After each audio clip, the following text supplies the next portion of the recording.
Arvad oturub söhbət eləyir. 2 dənə həyat yoldaşı. Günün istənilən vaxt. Oturub dərdləşirlər, danışırlar. Ailə mühitində. Buyurur ki, bu danışmaq Kəbə evində etikaf eləməkdən üstündür. Kəbə evində etikaf bilirsiniz də ümumiyyətlə nədir? Etikaf budur ki, bir adam məscidə girir 3 gün, oradan çıxmır.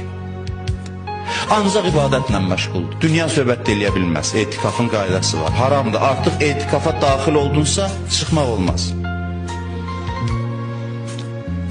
Ancaq zəruri şey üçün yemək yiyə bilər, bir də üzr istəyirəm, zəruri ehtiyacları üçün. Amma girir məsciddə oturur, 3 gün davamlı Kəbə evinin yanında 3 gün etikafdan bu bir neçə dəqiqə söhbət üstündür. Rahat mühitdə oturmuşsan, yemisən, içmisən, heç bir çətinliyi yoxdur. Evində bu savab olduğu halda sən ona fikir vermə, get bayırda savab axtar.